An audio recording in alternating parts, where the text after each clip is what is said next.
BTC. right. අපි ඊයේ කතා කර හිටියා BTC dominance එකේ මොන වගේ තත්ත්වයක්ද තියෙන්නේ කියලා. එතකොට සාපේක්ෂව ගත්තොත් එහෙම ඔයාලට පේන්නේ නැති මම ඊයේ කිව්වා BTC dominance එකේ මට පහදයා මම බලා ගැනීමේ හැකියාවක් නැහැ. මොකද බැලු බැලමට පේන්නේ BTC dominance තුළ bearish flag එකක් තියෙන බව. කෙසේ වෙතත් සමස්ත වෙළඳපොළ විශ්ලේෂණයේදී සාමාන්‍ය තාක්ෂණික විශ්ලේෂණයෙන් බැහැරව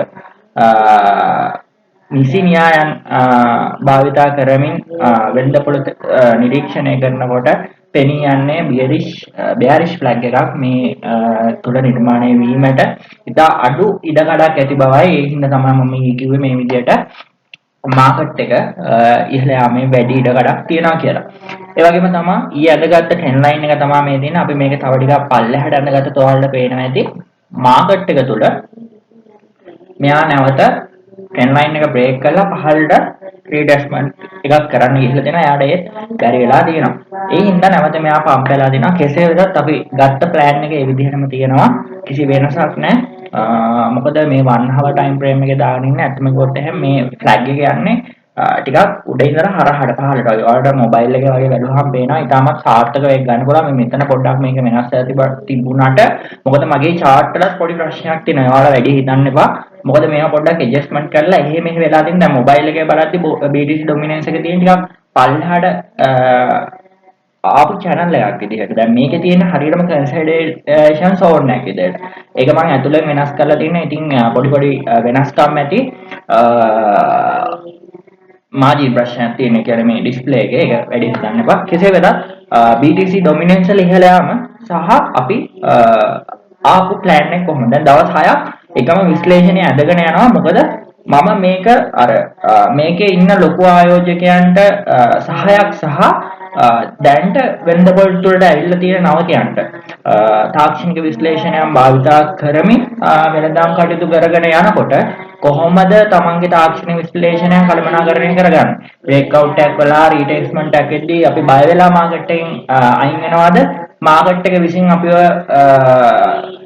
සුපරීක්ෂා කරන නැත්නම් පරීක්ෂා කරන අවස්ථාවලදී කොහොමද අපි අපේ නිසි අවබෝධය නැතිනම් තමන්ගේ සහජ ධර්ම භාවිතා කරමින් වෙළඳපොළට මුහුණ දෙන්නේ කියලා දෙන්න. ඉතින් ඒත් එක්කම තවමත් මෙය අපිට බෙයා මාකට් එකක් කියලා කන්ෆර්ම් කරන්න බෑ. මොකද ඔයාලට මතක ඇති මම ඔයාලට නිතරම කියනවා නේලි රිවර්ස් ස්ට්‍රක්චර් එක සම්බන්ධව. එතකොට මේ කන්සල්ටේෂන් zone එක මොකද මේ මාකට් එකත් ඕන වෙලාවක සාමාන්‍යයෙන් ඔයාලා දන්න ඇති මේක මේ රේන්ජ් එක හරියට 100ට 50 බෙදුවා මේ වගේ ස්ථානයක් වගේ තමයි තියෙන්නේ. ඔය කියන කලින් රීටෙස්ට් කරපු ස්ථාන.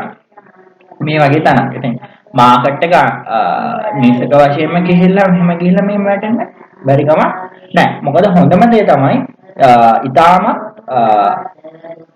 ඉවසීමෙන් වෙළඳපොළ දිහා මේ මොහොතේ බලන් ඉන්න එක. මොකද මම විශ්වාස කරනවා මේ කන්සල්ටේෂන් zone එක සම්පූර්ණයෙන්ම ඉවරයක් වෙලා අපිට මේ මොහොතේ බලා ඉන්න එක තමයි ගොඩක් හොඳ. මොකද මේක ඇතුලේ වෙන දේ බලන් හිටියොත් එහම අපිට ඒක ලොකු බලපෑමක් වෙයි ඉදිරියට ලොකු අවධානම ගන්න කියලා. කෙසේ වෙතත් BTC වෙත අපි යනවා. මොකද්ද මේ වෙද්දි BTC වලට වෙන්නේ කියලා.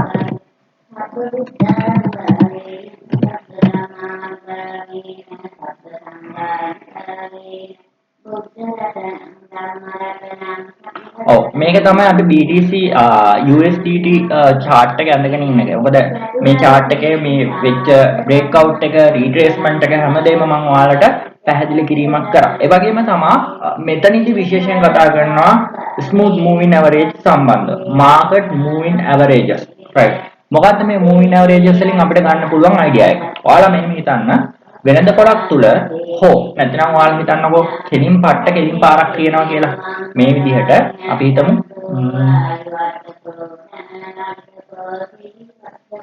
මේ විදිහට පාරවල් දෙකක් තියෙනවා.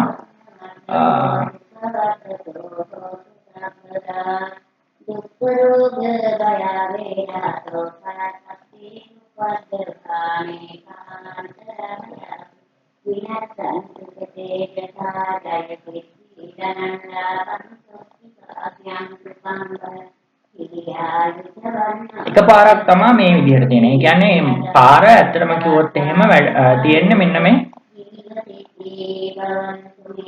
මෙන්න මේ විදිහට. right?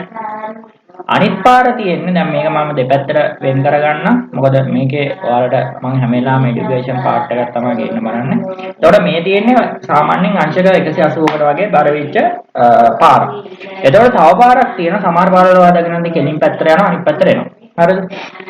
අනිත් පාර තියෙනවා මේ විදිහට ගිහින් මේ විදිහට එන එකක්. ඒක නිකන් අංශක ඇත්තම කිව්වොත් එහෙම අංශක කීයද අංශක කීයද කියලා කියන්නත් බෑ.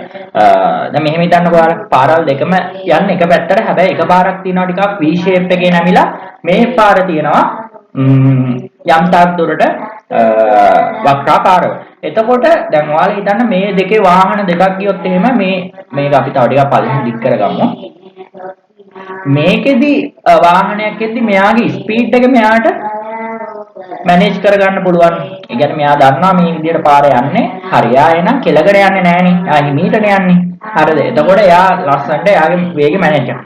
හැබැයි මේ පැත්තේ ඉන්න කෙනා මේ පැත්තේ නේද වම් පැත්තේ ඉන්න කෙනාට ප්‍රශ්නයක් තියෙනවා. එයා කෙලගෙන මෙහෙම යනවා. හැබැයි එයාට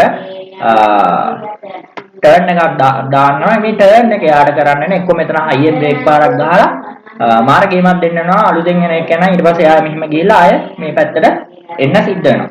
දැන් මේ मूविंग एवरेजेस මේකට කොහොමද බලපාන්නේ? मूविंग एवरेज වලින් කරන්නේ කලින් කැනල් වල ක්ලෝස් ඉච්ච හරි ඕපන් ඉච්ච හරි ප්‍රයිස් අරගෙන එවරේජ් කරලා දෙනවා. ඊළඟ කැනල් එක මෙහෙම යන්න පුළුවන්. ඒක තමයි යා කියන්නේ. ඒකනේ යා කියන්නේ. එතකොට मूविंग एवरेजेस අපිට ඇත්තටම කිව්වොත් එහෙම භාවිතා කරන්න බෑ මාකට් එකේ ඩීප් එක සහ টොප් එක අඳුන ගන්න. මොකද සිද්ධ වුණාට පස්සේ බස් එක ගිහිල්ලා ඉවරයි. බස් එක යන්න කලින් අපි ඩිටෙක්ට් කරගන්නවා. නැත්නම් අපිට ලොකු පාඩුවක් වෙළඳපොළ තුල වෙලා ඉවරයි. එතකොට මෙතනදී වෙලා තියෙන්නේ මොකද්ද? ඔයාලට පේනවා ඇති मूविंग एवरेजेस දෙකක් තනි කෙලින් ගිහිල්ලා තියෙනවා. මෙයාට අතර බ්‍රේක් එක ගහන්න විදියක් නැහැ. එතකොට මාකට් එකේ බලන්නේ පල්ලෙහාට වැඩෙනවා නම් මේ විදිහට ස්ලෝ කර පල්ලෙහාට යනවා. එතකොට තමයි මෙන්න මේ मूविंग एवरेजेस දෙක පල්ලෙහාට වැඩ කරන්නේ. හැබැයි එක තැනකදී පාස් ඩ්‍රොප් එකක් සිද්ධ වෙන්න පුළුවන් මෙන්න මේ විදිහට. එතකොට මේ मूविंग एवरेज එක මේ විදිහට පල්ලෙහාට නැමෙන්න හැකියාවක් තියෙනවා. මේක මම කියන්නේ ඉස්සරහට වෙන්න පුළුවන් දෙයක් වෙනවා කියලා නෑ. නැත්තම් එහෙම ඊළඟට දන්නවනේ ලංකාවේ මේක හරියට බලන්න නැතුව එන ප්‍රශ්න එන්න පුළුවන්. හැබැයි මෙතනදී වෙළඳපොළ තුල වක්‍රාකාරක වැඩ කරනවා. දැන් මෙතනදී සිද්ධ වෙලා තින්නේ අර ලස්සනට ටර්න් එකක් තමයි ගිහිල්ලා තියෙන්නේ. හැබැයි මෙතනදී ඕක සිද්ධ වෙලා තියෙනවා. හැබැයි මෙතනදී ඔයාලා පේනවා ඇති ටක් ගාලා පල්ලෙහාට වැටලා තියෙනවා. ඕක තමයි මේකේ තියෙන න්‍යායාත්මක පසුබිම. ඉතින් අර නිකන් मूविंग एवरेज එකක් කිව්ව විදිහට හිතන්න එපා. සාමාන්‍ය ලොජිකල් තමන්ගේ මයින්ඩ් එකෙන් කියන දේ හිතන්න. තවමත් ඉන්නේ මම බියරිෂ් තත්ත්වයක. මොකද 200 मूविंग एवरेज එක තියෙනවා. ඊට පහලින් අපිට ආපු ඉලයිට් වෝල්ට් වේව් එකෙන් දෙන ස්ට්‍රෝන්ම සපෝට් zone එක සපෝට් ලයින් එකක් තියෙන. ඉතින් අපි ඊයේත් කිව්වා මේක 44500 සහ 44000 අතර රේන්ජ් එක තුල වැඩිවීමක් සිදු විය හැකි බව වැටලා එතනින් එහාට අපි වල මොකද්ද වෙන්නේ කියලා. මොකද මහා ලොකු විශ්ලේෂණයක් මේ තුල කිරීමේ ලොකු හැකියාවක් නැහැ මට.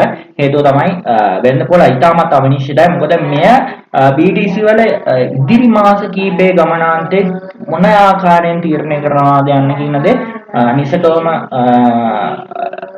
තීරණය කරන ස්ථානය. ඉතින් ලොකු විශ්ලේෂණයක් වලට යනවා. දැන්ටත් අපි අර දවස් 6ක ඉඳලා ආපු විශ්ලේෂණය සාර්ථක වෙන්න ඉතාමත් සන්තෝෂ දවසක්. මොකද ක්‍රවුඩ් එකක් ඉස්සරහා කරන්නේ. දැන් මගේ channel එකට ටක් ගාලා උඩට එනවා. මාස කිහිපයකින් ඇත්තම කිව්වොත් එහෙනම් මාසෙකින් වගේ ඉතාලම දැඩි ප්‍රේක්ෂක ජනගහනයක් මෙය සම්මත වී සිටිනවා. ඉතින් අපි ඊළඟ අප්ඩේට් එක ගමු. අදත් මම අර मूविंग एवरेजेस ගැන කතා කරන හින්දා ඒක වෙන්නේ කොහොමද කියලා ඔයාලට සාමාන්‍ය එක්සැම්පල් එකක් දීලා කියලා දුන්නා. එතකොට ඔයාලට තේරෙනවා ඇති ඔයාලා මෙතුවක් කල් मूविंग एवरेजेस ගැන හිතාගෙන හිටියේ කොහොමද? ඇත්තට मूविंग एवरेजेस භාවිතා කරද්දී කොහොමද මේක වෙළඳපොළ තුල පවතින්නේ කියන දේ. ඉතින් ඊළඟ අප්ඩේට් එකෙන් අපි හම්බෙලා අපි කතා කරමු ඊළඟ මාකට් මූවමන්ට් එක මොන වගේ එකක්ද කියලා. Thank you.